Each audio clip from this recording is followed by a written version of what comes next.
On this episode of Don't Involve Me, we're talking D&D. That's right, Dungeons and Dragons. We're reviewing the new movie, Honor Among Thieves. Yep.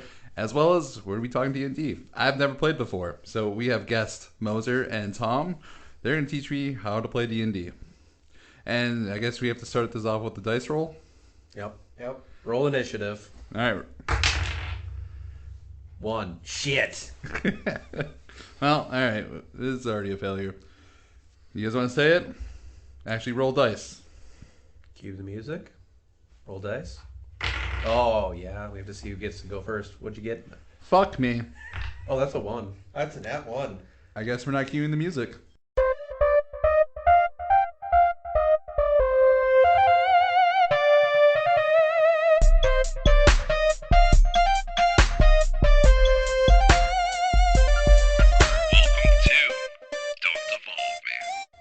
Welcome to Don't Evolve Me, the place like Ash catching Pikachu. We don't evolve, we just level up. It's a D&D episode, boys. We got guest Tom Chatfield and Moser. Say hello. Hello. At the same time, In tandem. You guys are very in tandem today. I love it. Yeah, I guess we're just good listeners or something. I don't know. It's like you guys know each other even though you just met. Maybe it's the D&D side of it. Yeah, I mean, D&D, it's a brotherhood that runs deep. You know, it doesn't matter who you are as long as you're D&D nerds. That's all that matters. I was gonna say you had a group there that was when we watched the D&D movie that was 10 plus. I think it was over. It was about a dozen. I think when we went to go see the movie. So yeah, I believe it. And then your group is relatively 5, 6. Yeah, 5, 6. Sometimes we have people come in and fill. So we have And you've 10 never people. asked me. No. See, this is why I'm new. All right, so none of us wore socks. Well, none of us wore nerdy socks. Show me your socks. Show me your wares. I have a Flash shirt on that I've worn several times. I have Star Wars things on the table that has nothing to do with D&D. We are very, very well prepared today for this D&D episode. yeah, I don't think I see any D&D Funko Pops up there at all. I do not have any I'm a D&D noob. I have never played D&D Fair before. enough.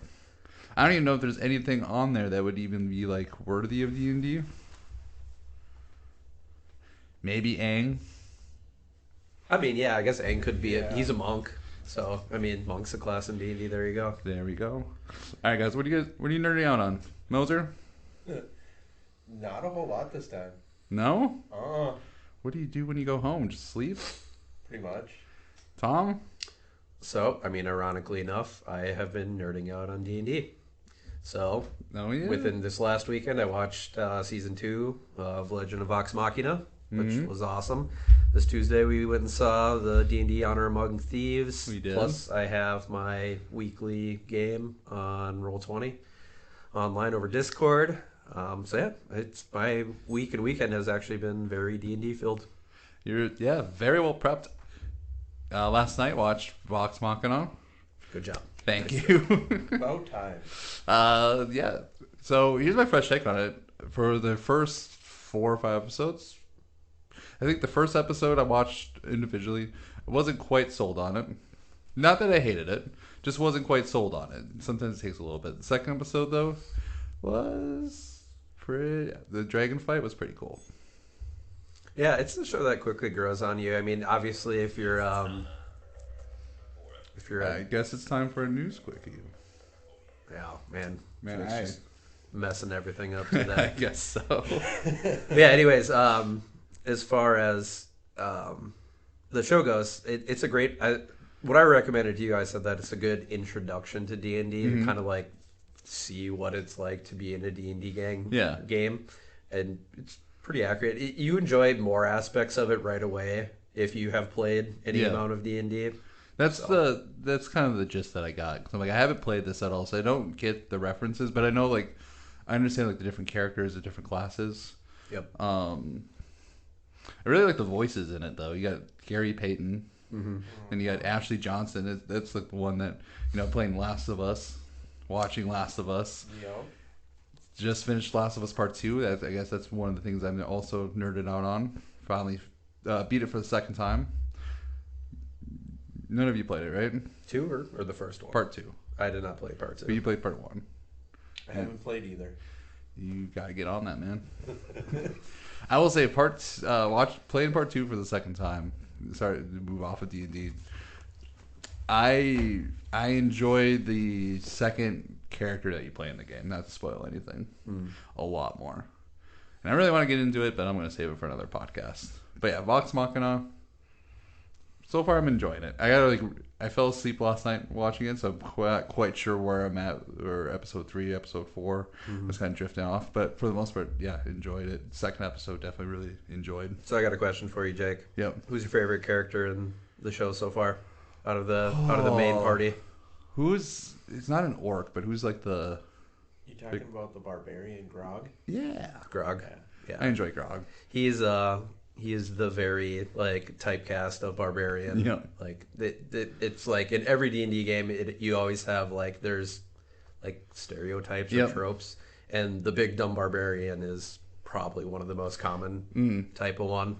There was like a joke in there where like he just says like the most simple, plainest things. Like it just seems like he is being played by like, from the outside in with his like dialogue. And then there was like a moment where he said something very intelligent, and everyone's like, "Wait, what?" That was actually smart. What do you mean? Well, see, you kept have those things in D&D, at least in my experience, like because, like I said, you roll for everything, right? Yep. And so there's always this variable of chance, which is pretty high because you have a 20-sided dice, and each one is basically like another 5% more success chance. Because if you think about it, it's supposed to equal out to 100%. Yeah.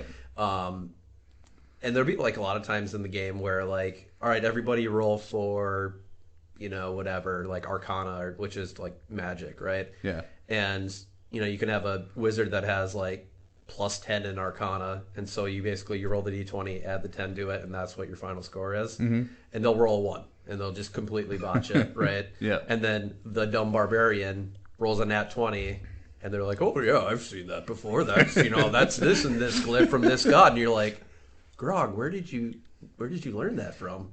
So they have a lot of like subtle hints, kind of like that, and like things in the show that you're like, oh, okay, I can see that happening. So it's based on the podcast Critical Role, right? Yes, Correct. And it's based off their campaign that they originally done. Yeah, it was off their first campaign. Okay, how close is it? Did they like? It's pretty close, but they either shortened or took stuff out just for entertainment purposes. Yeah. That was my question. Is like, how close is like this campaign to their original campaign? I know it's based off it, but that was my biggest question. Was like, how much did they change to make it like a narrative like story? And for right now, I'll give you a hint. There's an object in there that the entire campaign, every single person struggled with it, and it's something so simple and it's so stupid, and it actually happens in D&D quite a lot that they'll reference to it in some of the episodes, and you won't quite get what the hell's going on, but it's very funny to anyone that's watched it. Actually, I've not watched much Critical Role, ironically enough. Yeah. I don't know. I don't know. I've it's like weekly, twice a week games, so it's like I'm pretty busy with my own campaign to listen to a bunch more. That makes sense. That's how I feel about this podcast. I feel like I've worked so much on this podcast that I have a hard time listening to other podcasts because I'm so focused on this one. Like maybe get 1 or 2 in a week. I don't know. But yeah, I know. All right. Glad you actually finally watched it, Jake. And it only took like Moser and I like 4 different times to tell you to watch it, but it's hard for me to get to watching shows that are like a little bit out of my norm. That makes sense. Yeah. I feel like that might be for everybody. All right, should we actually play this thing? It's time for a news quickie. Oh yeah. Alright, so I don't actually have much for this. But apparently there's a huge Star Wars celebration. They dropped a whole bunch of Star Wars news. So first off, Star Wars Ahsoka coming this summer. Watch the trailer for it. Looks really good. Looks great. Thrawn made a back appearance. There's other Sith in it. Unfortunately, I haven't had a chance to look into it a whole lot. Apparently there's a Star Wars Acolyte show on top of other shows. They showed a little bit of Skeleton Crew. I don't have much to talk about it because I was making sausages this whole time. But yeah, that is the news. I think I'm going to do... Actually, by the time this episode comes out, I'll probably be talking about it already in one podcast or another. But yeah, that's the big news. All right, time for fresh takes. The big one. Wait, we got to do the voice. Fresh takes. Fresh takes. Get your fresh takes here. Fresh takes. All right, Moser. Where is it? Where's what? Where's your fresh takes voice? Fresh takes. Nope, don't got it. Just hard no. All right, we're talking D&D, the movie, Honor Among Thieves. Actually, I guess it's just Dungeons and Dragons, Honor Among Thieves. I should get it right. I apologize. All right, so I'm a dirty casual when it comes to this. You are? You know, it's me and Tom flip places. We were talking MCU last time. He was the dirty casual. Now I'm the dirty casual, and now you guys are the experts. I feel out of place here. It's kind of fun. So are we going straight into reviews then, first off? Oh, yeah, we're going to talk about this movie. All right. Spoiler for... No, we can talk spoilers. We can talk it. I mean... Yeah. All right. Spoiler warning for this. I feel like there's not a whole lot of spoilers. No. I mean, it's essentially every D&D campaign that you've ever played in a movie, which is great. It's fantastic. Loved it. All right. I want to hear your guys' thoughts on it before I share mine. Okay. So if we're going off of the Don't Evolve Me rating system. Oh, you're going ratings right away. Oh, are we going ratings right away? I mean, usually we kind of wait on the ratings. We kind of talk about it first. Okay. I mean, if you want to give out ratings right away, that's fine. I loved it. Yeah? I loved it. I would, easily a 4, potentially a 4+. I wouldn't go 5 just because it's D&D and there's a touch of campiness that you can never get rid of. It's so with, campy with D&D. But it was very well done, and there were so many references to the game, subtle references, and more common ones and things like that. But yeah, it was well done. It felt like my Monday night D&D game, like quest to quest, doing stupid stuff. The biggest thing I enjoyed most about it, which I think most people's games, unless they're like doing like super hardcore role playing, was the comedy aspect of it, because it was all like penis jokes and like your mom jokes and stuff like that. And, like, quick quips and making fun of each other, which I feel like most D&D groups, that's like 90% of the fun is like just razzing each other for dumb crap. Moser. Oh, absolutely. 4, probably 4+. 4+? Yeah. Okay. It was fantastic. And didn't they actually like make their own characters they were playing and run it through before they did the movie so they could actually get a feel for the character that way? I didn't hear that, but that'd be absolutely amazing. That would be amazing. I want to know if they actually did that and who actually DM'd that. I would love to know who the DM was for that, because the way they played it was exactly like you said, your regular D&D of you're just running through your campaign. The characters are exactly how you would play it, how you would act it out, and all the humor is basically like they weren't even in the movie. They were sitting at their table just talking to each other. They weren't even there. They just ran their story.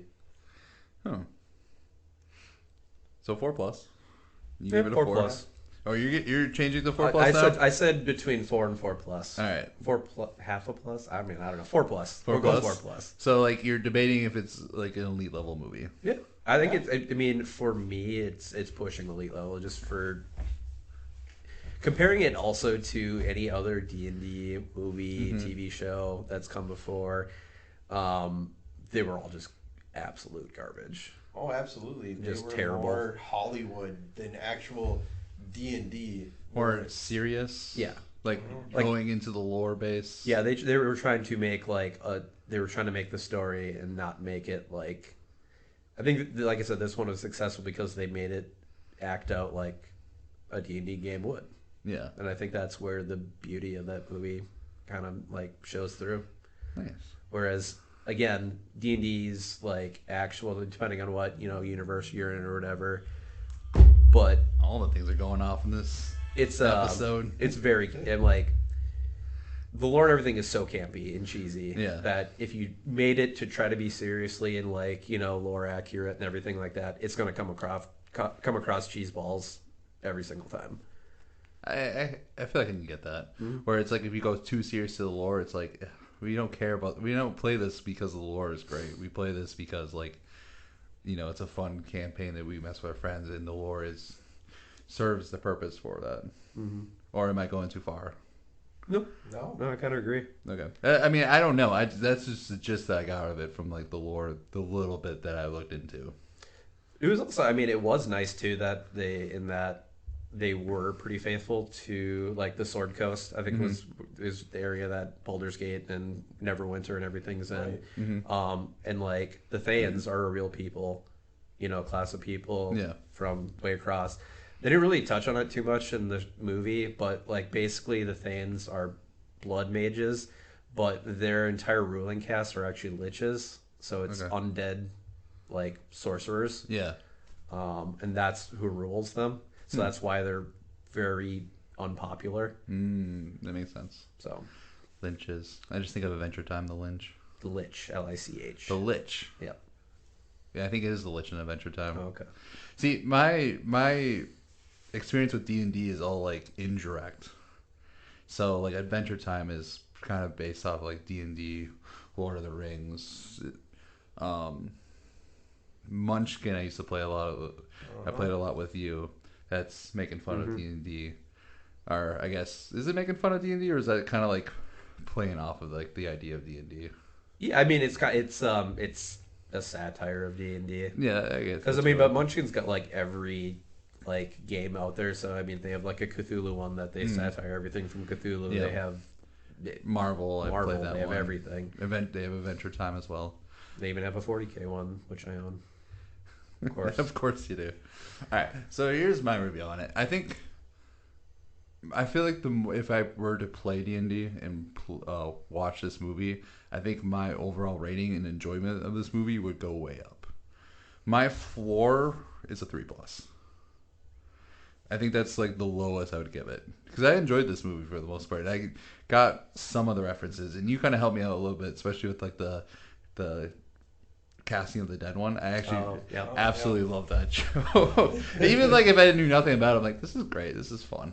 So this is what I love about the movie. One, I love that they got Chris Pine to do the lead role, because I feel like any movie he's in, I'm just sold on, because he's just a fun, charismatic dude. Yeah. And he just carries a movie. That's why they place him as the Bard. The Bard is literally the charismatic of When I heard he was the Bard, I'm like, yeah, that makes 100%. They call that character the Face. Yeah. So the Face is always the party member that has the highest charisma. Yep. And so they naturally have higher roll chances in like persuasion, deception, all that sort of stuff like that. So that he would be the face of the party. Face. I like it. I like how they're like, all right, we're gonna do this, and this, and like, okay, what do you do? I make plans. I make the plans, and then you guys execute. And honestly, that's kind of how bards are. They're kind of like good at a lot of different things, or they're like okay at a lot of things, and not great at any one of them. Yeah. They're normally just there for the support and to help get the hell away. Or get the help. That's pretty much their job, is to entice people to help or make them unsuspicious. So there's also two types of bards. There's the bard trope is called the horny bard. Okay. So Scanlan from Vox Machina, the little that's what I was thinking of. Yep. Like the opening scene where he's buried in some gal's bosoms. Very graphic. Yeah, right. Very graphic. He's the trope of the horny bard, because that's usually what bards end up being, is like they're like this kind of charlatan-y like traveling musician, and they like sleep with all the nobles' wives and crap like that. If you're a bard, do you have to sing like while you're doing the campaign? No, but I feel like it's very entertaining when you actually do. I play a bard. It's very entertaining. Oh, you play. Because another thing in D&D is you get why did my mind just go blank? Inspiration. Yeah. And when Happens. you literally sing for anything, normally you'll get the inspiration right away because the DM is not expecting you to actually sing for it. And when you do, instant. So the times you want to sing is when you don't have inspiration. When you do, you can't get to inspiration. So yeah, inspiration in D&D is basically, or so in fifth edition, like it's something that the DM can give you for various things. So like if you do something, like if you like flawlessly execute and save all the villagers, they say, you get this mark of inspiration. So basically means that you can use that inspiration to re-roll any roll. Okay. So you can like keep it in your back pocket for like, if I'm gonna die and I fail this and I fail, I can use my inspiration to get a re-roll on that. Nice. But yeah, like he was saying, like I've had DMs that are like, oh my god, that was the greatest role playing. That was the funniest shit I've ever heard anybody say. Dude, you get an inspiration for that. That is amazing. Same thing. If you start making up your own lyrics about the busty barmaid and beating the goblins horde, I mean, bring out a guitar too and just nice. Yeah, my friends in our normal game, the bard. Yeah.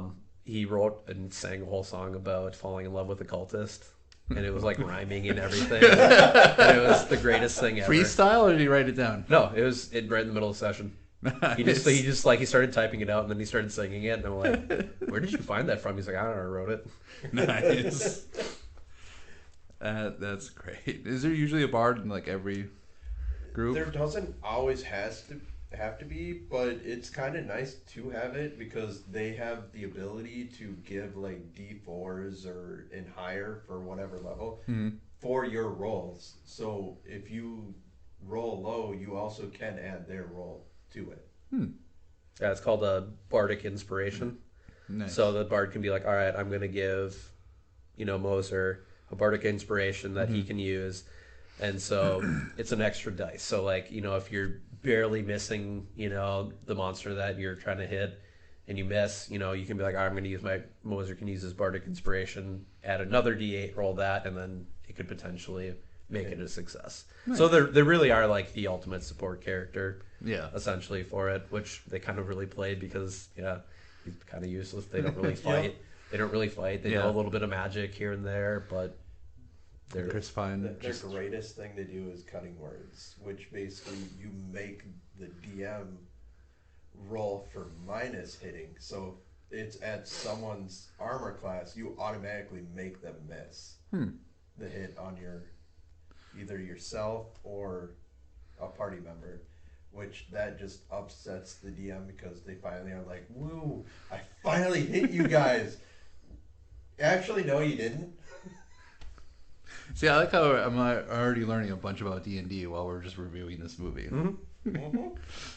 So, go ahead. I was gonna get back to the movie. Do you have anything else to add? Yeah, I mean the other characters. Helga was a barbarian. Yep. The sorcerer, I forget the sorcerer's name. Simon, I believe. Simon, yeah, yep. Simon, yep.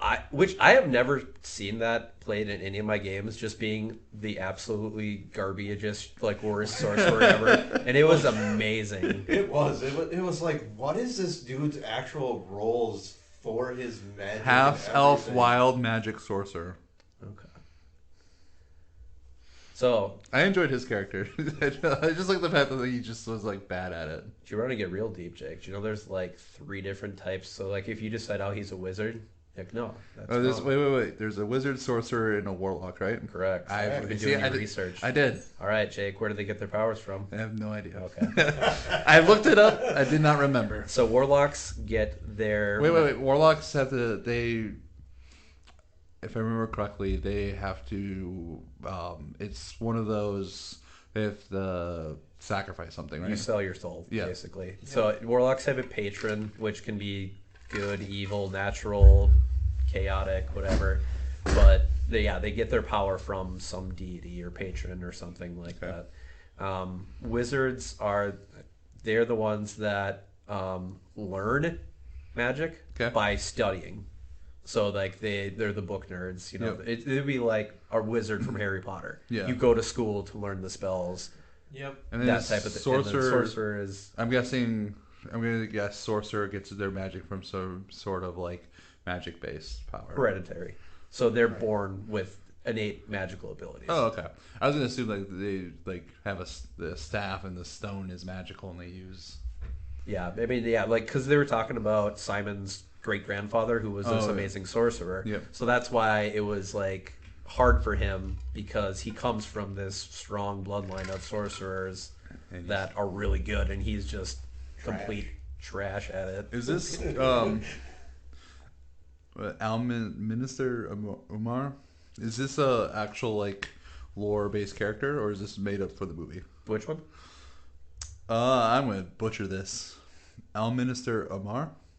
Was that the paladin? No idea. Okay. A notable wizard.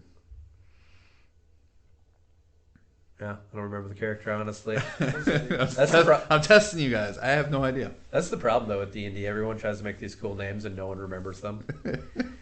It's like the curse of D&D. You know, you'll just be like, yes, Garvin Merrick, the random NPC, and like, who is that dude's name? Why can we just call him Steven? All right, let's look at some of these names here. We have Edwin. I don't even remember these guys' names. I'm just like, that's Chris Pine. I remember Holga at least. Well, yeah, she's simple. Yeah. Edgin, Holga. We got Zenk, Yendar, the Paladin. Yep. Simon. I remember Simon. Doric, Forge. Kira Sofina, which is the Red Wizard of Thay. Yep. Red Wizards, are they common D&D? Common foes? You can face them, but it's all on the DM on who they want you to face. Like, they can surprise you if you're in the area of what makes sense that they'd show up. All right, I have a question for you, but I'm going to save it for a little bit later. All right, so I want to talk about this movie a little bit more because the actual movie, like the storytelling is, for the most part, pretty good. I think I had like one grievance, but I think my one grievance of the storytelling is something that you guys actually really enjoyed. I'll get to the grievance in a little bit.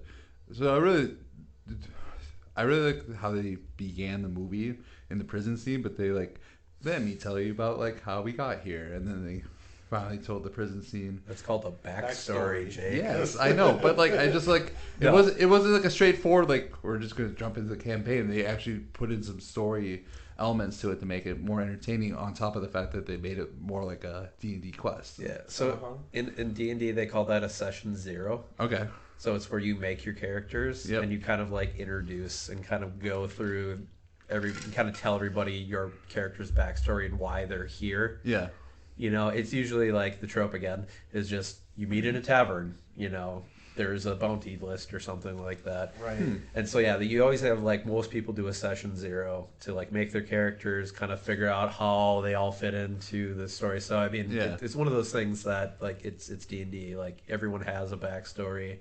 And you'll notice through like the rest of the show too, you keep learning more about the backstories of each of these characters. And that's most good DMs will do a really good job of like trying to fit in your character's backstory into the overarching story.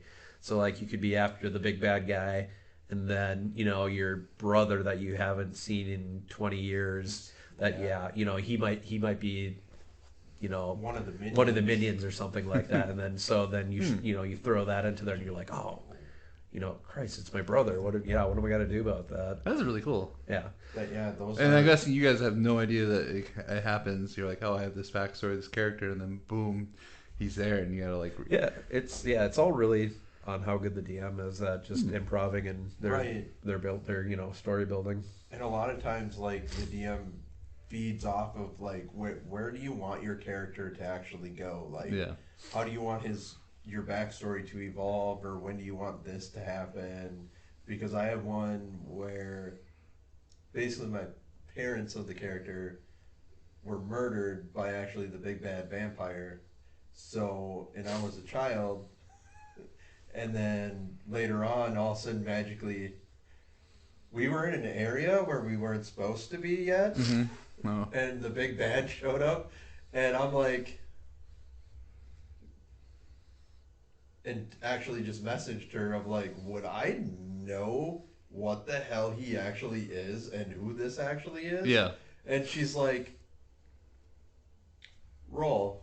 And I'm like, I think I rolled like an 18. She's like, you know exactly who that is. And I'm just like, and she's like, roll a Constitution saving throw. And I was like, this is going to be horrible.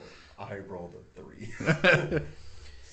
And it's kind of fun too, because then when you're put in that situation, I at least like to really immerse myself and be like, okay, so we're really low levels, and we're obviously not supposed to be the big, fighting the big bad guy. Yeah. But if I was Moser's character, and I realized that this is the thing that murdered my parents long ago, You're gonna pull a Drax and I'm Guardians gonna of the go Galaxy. right after that thing, no matter what. Like, right, and so like that's what I do. I was like, a lot of my character decisions are based on what my character would actually do.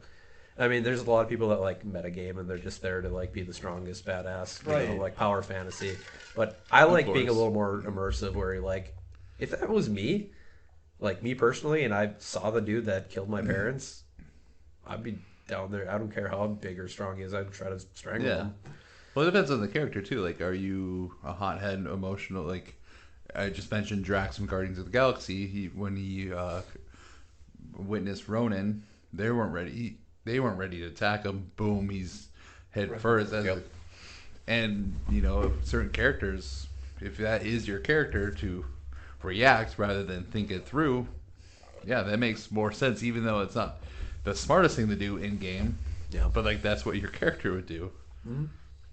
That's really what makes D&D fun. It's just there's literally infinite possibilities of things that happen. So question: they start out in the prison. Is that one of the spots that a lot of D&D started out, or is that one of the spots? I have never made a character that started in a prison personally, but I mean it's a great. I love their start. I love their escape plan though. Oh, is that a D&D like escape tackling plan? the Aarakocra and flying out the window? Roll dice to see if that works. Yeah, that's essentially what happened. You'd be like, okay, so this is my plan, Dungeon Master Jake. I want to run at the Aarakocra, grab him, and then throw ourselves out the window and see if he can fly. So you'd be like, okay, roll a strength check or an athletics to see if you can grapple him. Mm-hmm. So then you roll your dice. All right, cool, I succeeded. You go out the window. Okay, roll another strength check to see if you can hold on to the Aarakocra while you're soaring through the air. And if you don't, guess what happens? You fucking fall 40 feet to the ground and become, street pizza.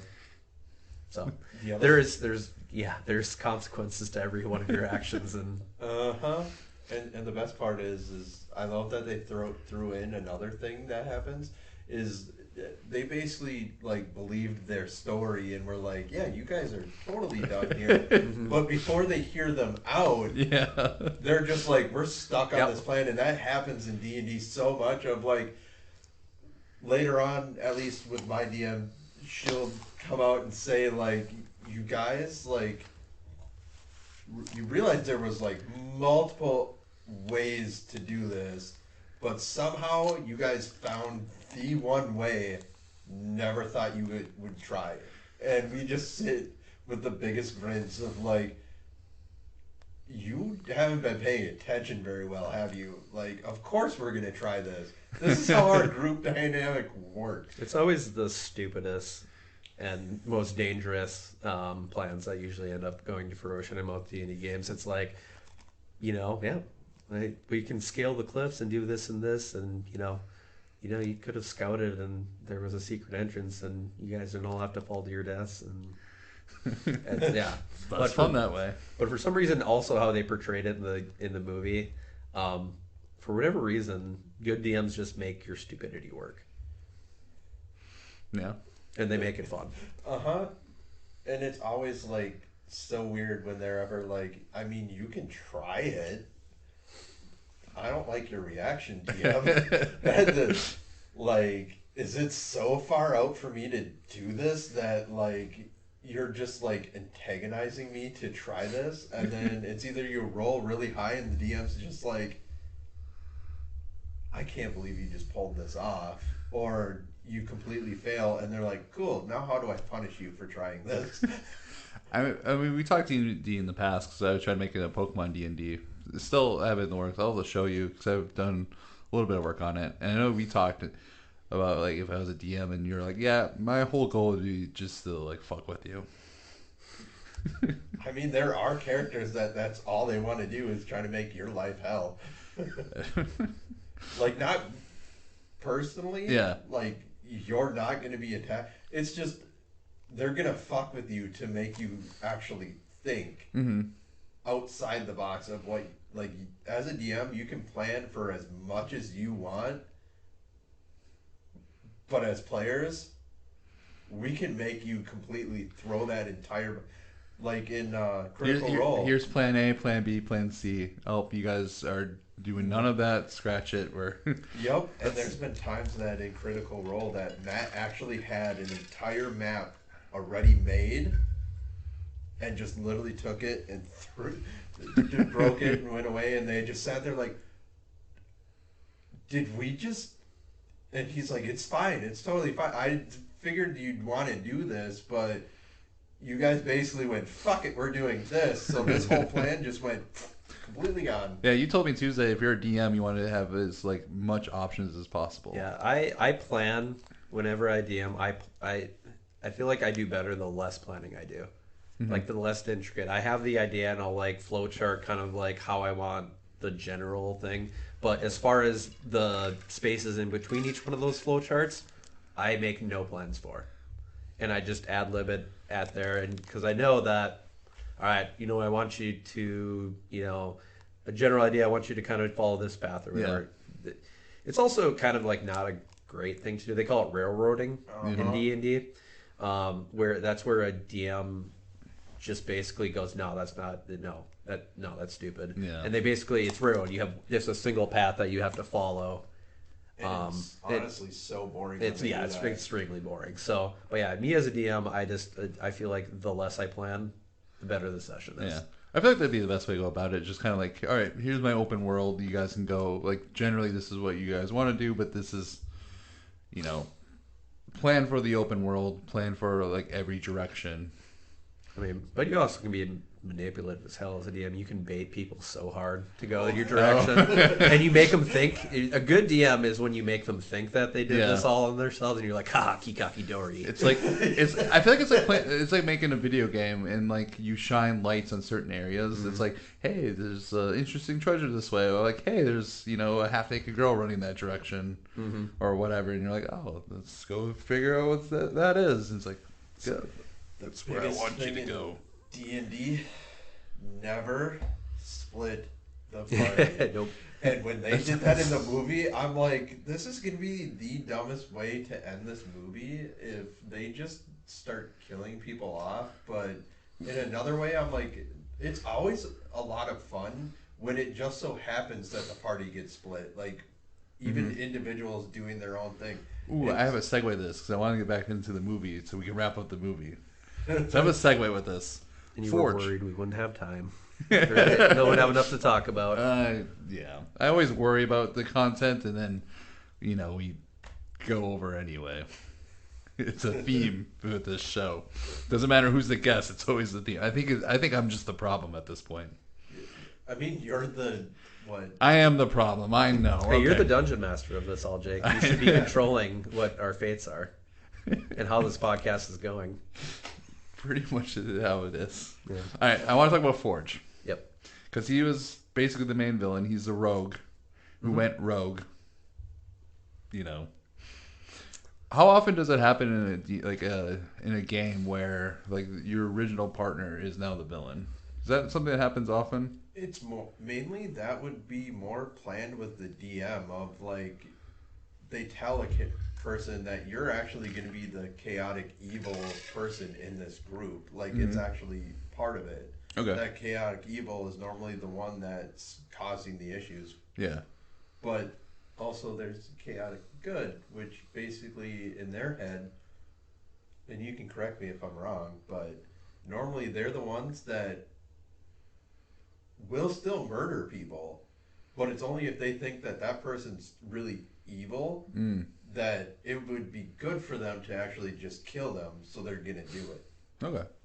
I find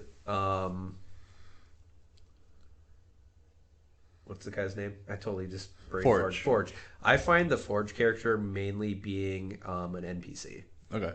So a lot of in a lot of games that, or I'd say a lot of games, but in several games that I've played, Yeah. there's been like a reoccurring NPC that's either with us, guiding us, or that's like the quest giver or something like that. And then that's where the twist happens, that they're actually either the big bad evil guy and they've been, kind of pulling the puppet strings to get you to do what they want. Vox Machina, right? That's what happened with Vox Machina season 1. The big dude was the person who was working with the dragon. Spoiler alert. Yep. Yeah. I remember that part. Sweet. You do, yeah. Yeah, it was one of the council members or whatever it was actually the dragon the whole time. Yep. Yeah, that's the Forge character, in at least my experience, is more of an NPC type of character. You reminded me of have you guys watched Community? There is a D&D episode in Community. See, I have a lot of D&D indirect experience. There's 2 D&D episodes. One of them, one of the main characters, his name's Pierce. He was mad that he wasn't invited to this campaign. He jumped into the campaign and essentially became the villain. So it kind of reminded me of that a little bit. All right, I want to wrap this movie up a little bit. My only grievance with this movie, which I think you guys would probably really enjoy this, was in the middle where they're going through quest to quest to quest to quest to quest. Pacing wise, it was like a little like, okay, can we get to the main part of the story a little bit? But I feel like that is very much what D&D is. It really is. Oh, it really is. That's actually some of the more fun parts, because that's when more of the indirect ways you can go kind of happens, because that's when you're almost kind of set loose to do what you want. Yeah. That's pretty much what happens. And yes, when they first start talking, I instantly went, that's D&D in a nutshell, of like the DM just sitting there just like ready to answer the questions, but he catches every question you're actually asking to the other players because you don't understand. Yeah. And then also magically it's just done. Like, that's your 5th question. Son of a bitch. So, funny story. We were just talking about the resurrecting of the dead. So I was telling Jake about this, and I was like, all right, so, we were in the middle of the movie. I was like, so this is a real spell, and we use this a lot in our current campaign. And so we always ask, we try to come up with the best questions that we can. And always, anytime we use the spell, the 5th question that we always ask is, do you like fish sticks? And so inevitably, the poor bastard that we resurrected goes back to his eternal afterlife, realizing the last thing I heard from a human was, do you like fish sticks? It's from South Park, if anybody didn't know the reference. Yes, then you're a gay fish. What are you, a gay fish? Oh, yeah. Speaking of which, just the reference of the gay fish, the new Bud Light can that's everyone's raging about. Oh, yeah, everyone's boycotting Bud Light. My dad's really loves Bud Light. He's like, I'm still drinking. I'm like, hey, you're drinking gay beer. Nice. I would more so boycott Bud Light just because it tastes like fucking piss water in a can. Oh, my dad would hate you. Right? Yeah, he would. I do like Budweiser though, like regular the Diesel. Oh yeah, Diesel's much better than Bud Light. I'll drink that any day. That's like my go-to at any bar, because like every bar has Budweiser. Yeah. I'm partial to Bud Light just for the fact that like I grew up with it. Yeah, that's what you grew up with. I just like teasing my dad. That's pretty funny.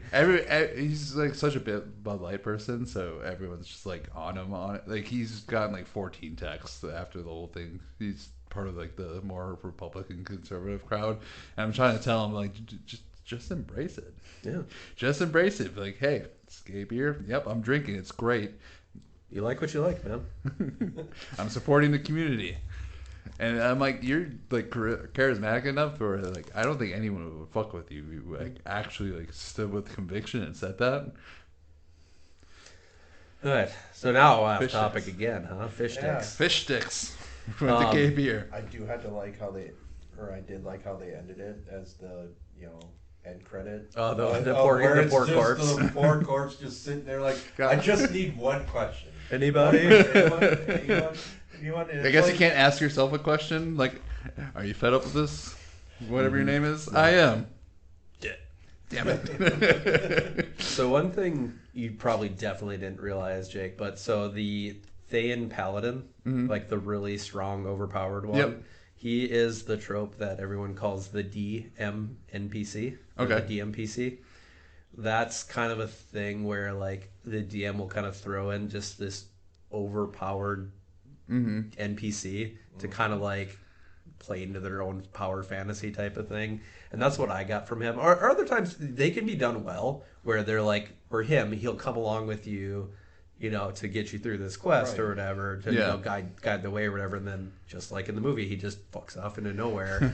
But you're like, this guy's more powerful than all 6 of us. Why come fight the bad guy with us? And then We nobody. could be done with this already. Yeah, no, he just decides he's got better things to do. He's gonna walk down the beach. He's like just a guide. I like, Yep. well, just like, oh, he's just going to walk in a straight line. Oh, what's he gonna do? Is he gonna go around the rock? Nope, he's going right above it. All right, I have one more question for this for you guys. Sure. So the villain was the Red Priest, right? Or the Essentially. Red Wizard of Thay. If you guys were to make a D&D movie, which campaign, which villain, which evil entity would you guys pick as like the main boss or the main evil to conquer? So if so it's broad because there's a lot of different settings. So the movie was set in the Sword Coast. That's kind of like your generic most D&D campaigns. I personally like doing homebrew, Okay. which is just making up my own lands, Yeah. making up my own bad guy, where you're not limited to like XYZ bad guy, main big bad guys that are in there. Yeah. So, Okay, homebrew, like if you were a DM and you were to make like the ultimate story, what is your villain? Moser can answer this too. Yeah. I did, for my campaign that I did the most DMing on in D&D, I made like I did 4 different gods. So I did the 4 gods of chaos that we were trying to overcome. So just basically, most of the time, I think campaigns end up you fighting a god or, you know, some demon lord or something really powerful. Yeah. But yeah, that was my biggest one. So I just did 4 like deities that eventually we need to overcome. Otherwise, it's going to be this world-ending calamity that's going to, you know, kill everyone type of thing. Nice. Moser? What I'd want to see is pretty much the calamity, Okay. which is basically the battle of the gods Hmm. that happened towards the beginning of when some of the gods got sealed, some that like they had their best heroes there. That it basically was the big battle. That'd be a great movie to watch. Nice. All right, I just had to throw it in there because I'm like, you guys, Red Wizard of Thay, seemed like you guys haven't experienced a whole lot in D&D, so I'm like, just was curious what your guys' if you were to make a movie, what would that be based off of?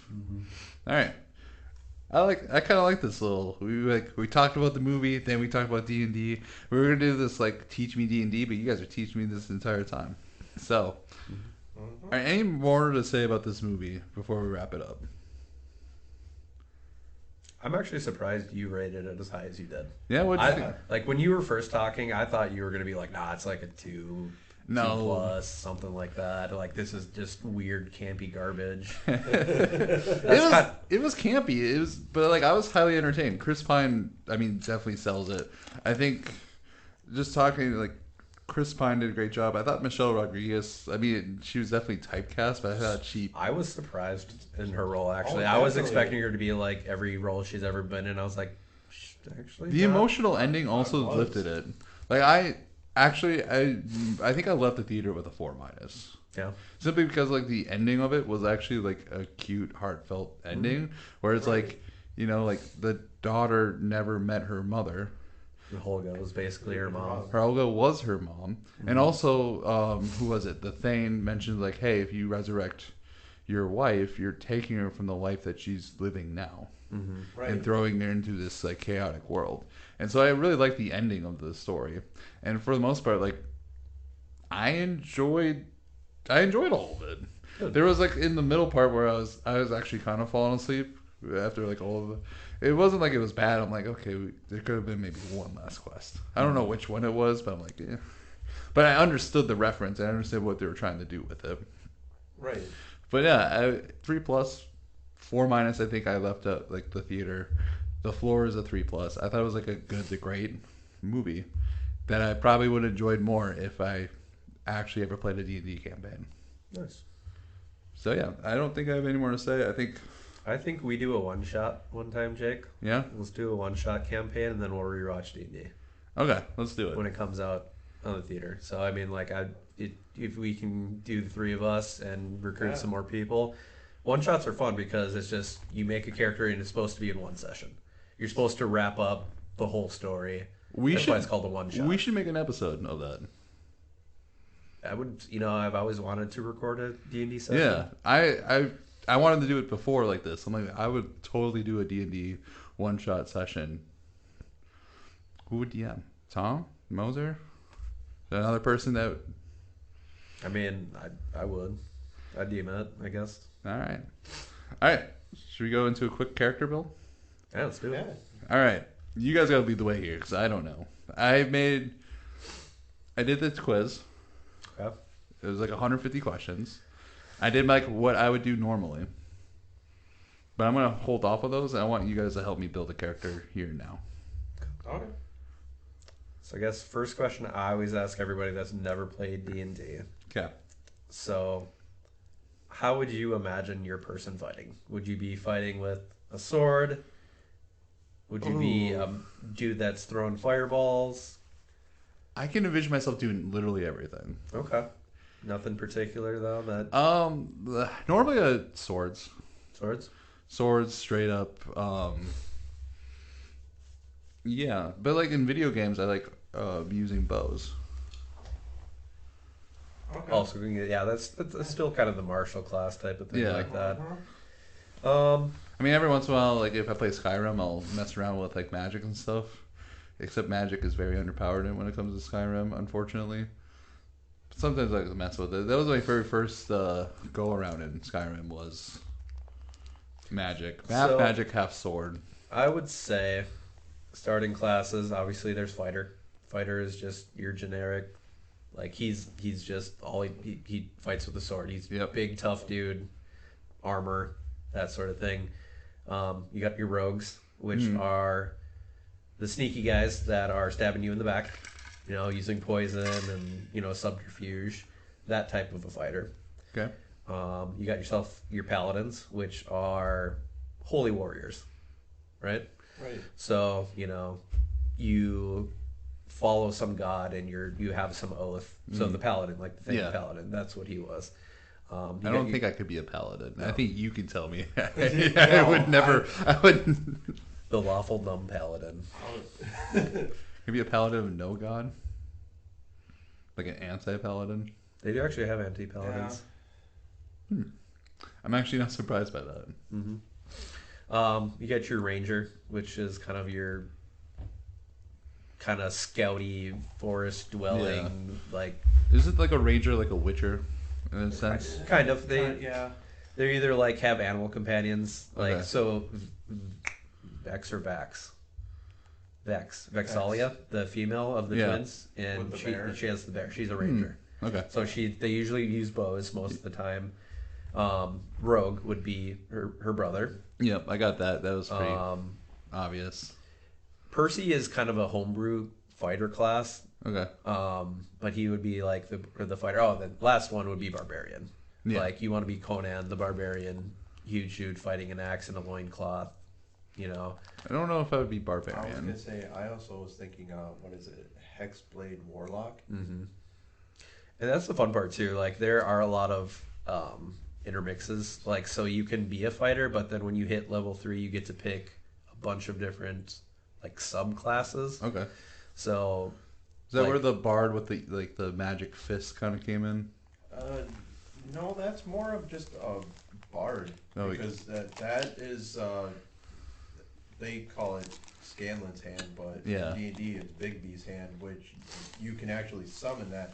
And that's once you're at that level to have it, that's when you start doing more Okay. of the attacks and stuff, because you can literally have that 30 feet away punching the hell out of some big dude, Yeah. and you're sitting back going, meh. I was just wondering about that because I was like, I didn't, after watching the movie and then, while watching the show, I'm like, oh, I thought bards would have no powers, where this one has like a magical hand. No, because when you're his certain bard, you actually can get spells from other classes to do stuff. Okay. So you actually become a little bit more powerful, Yeah. depending on what you actually choose. But the biggest spell for any bard would to have counterspell, because they're not really going to expect you to have that the entire time. Gotcha. All right, so we're looking at like a fighter class of sorts. So yeah, if you like just like a straight up sword fight, or just a straight up like sword wielder, just warrior, fighter is going to be the way to go. Okay.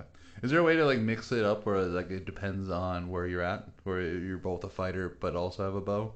Yeah. Well, so yeah, in fighter, you also, so when you start off as fighter, you pick a fighting style. Okay. So there is a duelist, which you get bonus damage and stuff when you're only using a weapon, a one-handed weapon with no shield. There is the defense class, so you get bonus AC when you're wearing heavy armor. There is a ranged fighter, which focuses on bows. There's a bunch of different subclasses that you can kind of spec into. So you could make your fighter, a half dozen different ways, just even at level 1. Okay. Do you guys do D&D Beyond? Uh-huh. Yep. Okay. Because I made an idea of it, so that's where like my reference is. Okay. Okay. So I was just pulling up a little bit. That's basically what I use, is instead of having the sheets, everything goes on there, because it's so much easier to actually pull up stats Mm-hmm. doing that than trying to write it on paper. And then I normally just have a notebook for the campaign for anything we're told and stuff like that, just to jot down notes. Okay. So now you can go one of two ways after you pick your class. So if you're going to pick a fighter, if you want to just build straight if you want to be a metagamer, Yeah. meta player, and you just want to be the best, Yeah. you'll end up picking your race to basically, certain races have bonuses to each of your stats, so strength, constitution, whatever. So like a lot of people will pick like a half orc or something, because they naturally have bonuses to strength and constitution, Okay. so they naturally make good fighters. Yeah. So you can go one of two ways. You just can have an idea and you go, man, I really like halflings. They're funny as hell. I want to be a hobbit, and I want to be a hobbit fighter. Yeah. And you will have your race will not benefit you in the least, but Yeah. it's hilarious. You're like, so which way do you want to go, Jake? Do you want to be a power gamer, or you just want to make something fluffy and fun? That's how I feel like my reference in this is Skyrim, because I played a lot of Skyrim. And I always feel that way, because I'm like, I have like the actual book, and it's like, hey, if you want to make the best character possible, I've leaned that way before. But it's just fun to like, I want to be this race and I want to do that. Like, I feel like that's more enjoyable. So my my most recent game, our bard is a half orc. Okay. Is like being a half orc has 0. It gives him no charisma bonuses, nothing. But he is just the beefiest of bards ever. That's awesome. So I mean, it's actually it's a lot of fun when you just make interesting, fun characters. Well, Absolutely. no one, like, I feel like it wouldn't be expected for the NPCs. I feel like there's at least advantage of that, like, that way. Mm-hmm. Or I guess I would imagine that it would be an advantage. So what you can do too, also, if you really can't decide on a race, just go human. That's Because yeah. Humans also, there's a variant human where it just gives you +1 to every stat Okay. instead of +2 in 2 different stats. Mm-hmm. So that way you can literally, being a variant human, you can be any class Right. and still get a decent. That they're basically like just the generic race Yeah. that you can build as anything. I'd probably go generic or variant human at this point. I think that's where I'm leaning. I'm like, I don't know which race I would want to be. I think initially starting out, I would just want to be human. So we're going human fighter. We got that so Human far. fighter, yep. I like using bows and I like using swords. Which one would you be better at? Probably swords. Okay. And do you want to deal more damage or be able to take more damage? Ooh, I like being more offensive. Okay. So you'd probably end up rolling like a great weapon fighter. Okay. So they get bonuses to just using great handed weapons. And Can I have a bow staff like sword? sure, I mean you could make whatever you want as long as the All right, we're game going lets with you. it. Then, What's next? well, without like actually diving into the D&D Beyond, but then there's a bunch of backgrounds that you can choose from. So they'll have like a bunch of lists of stuff like that. So it's what is it? It's like your flaws, your motivations, your origin, and stuff like that. And each one of these will kind of just give you a general idea of like how you'd want to play your character. Okay. So like a flaw could be your person only cares about money. So when you make your character, you're going to have a big list of each one of these. Yep. So like your motivations could be, like I'm loyal to my friends and family till the end. Here, let's pull this up because I actually went through this a little bit. Okay. See, like all abilities. I did not know what I was doing. I was like, I'm just gonna randomly click things.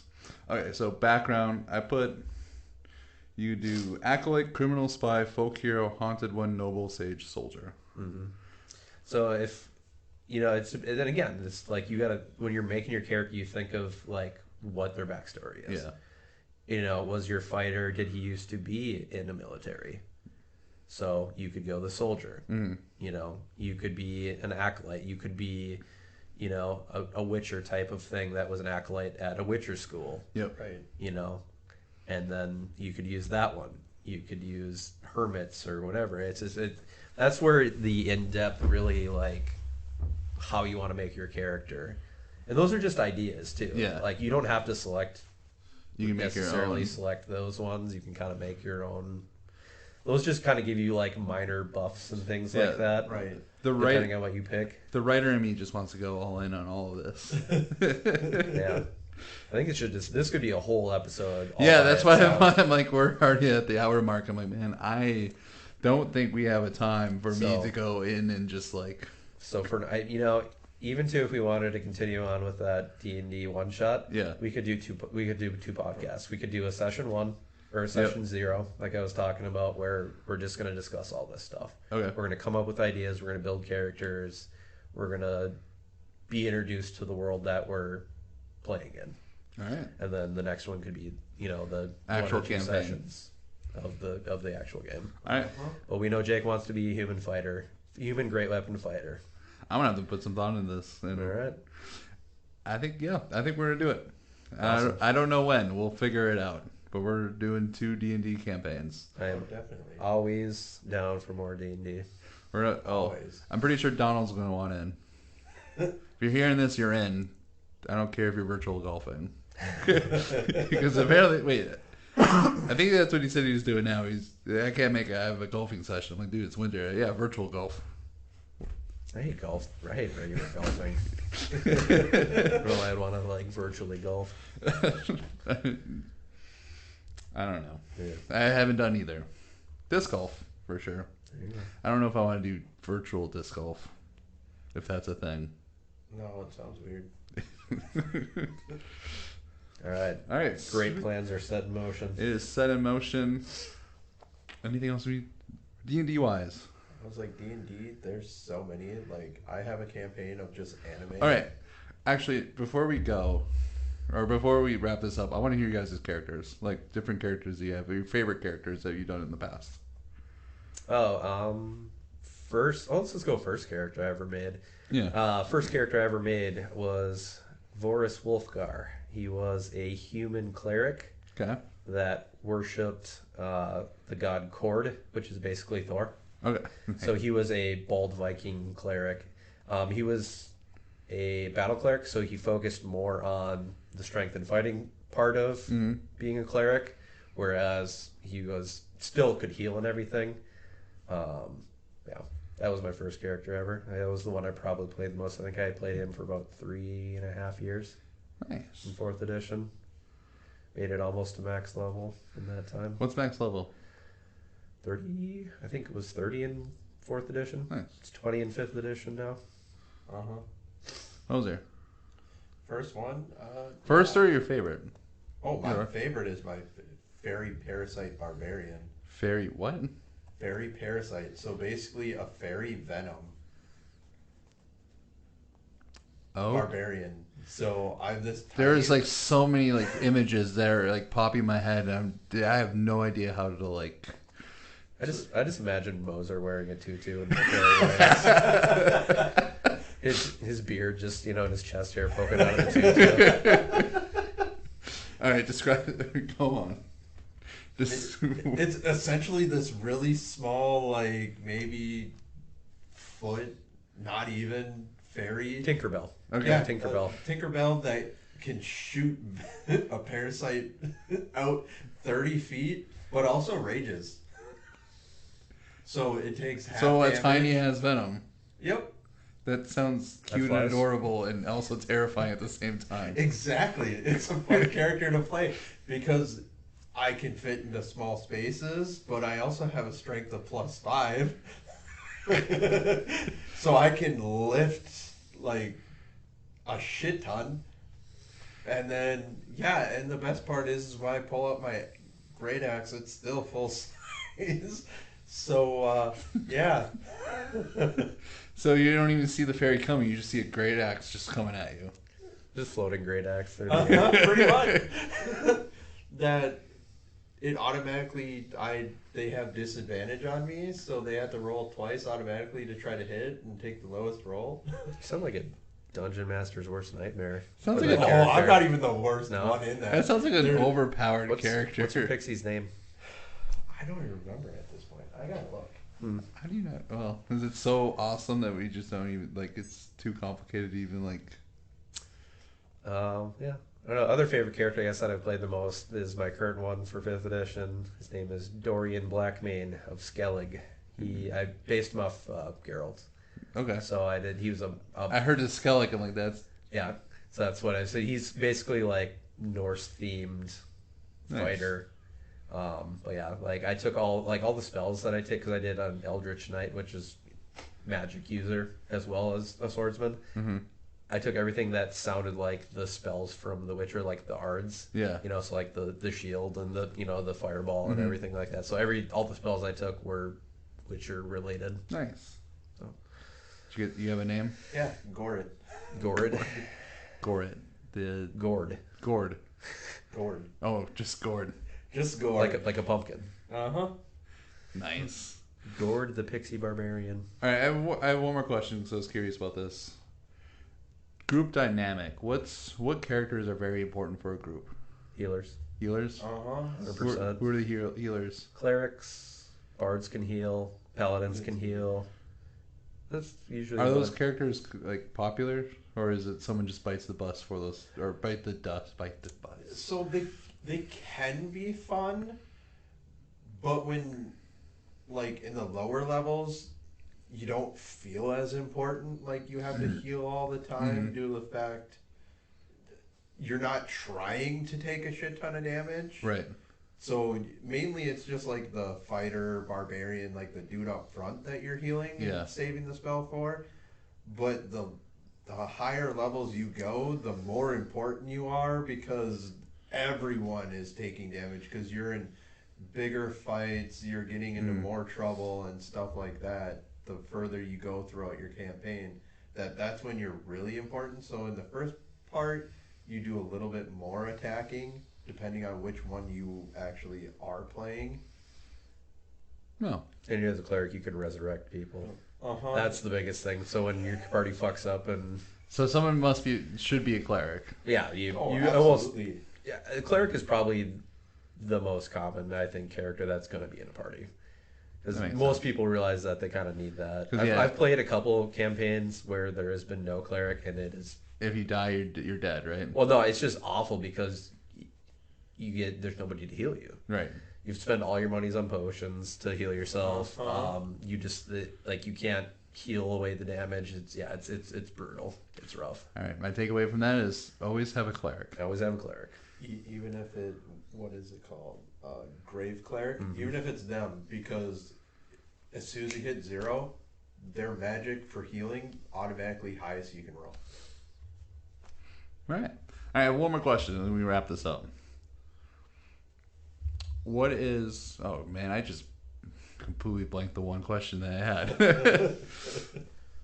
Playing D&D for the first time ever. What is one thing that I absolutely need to know for my first campaign?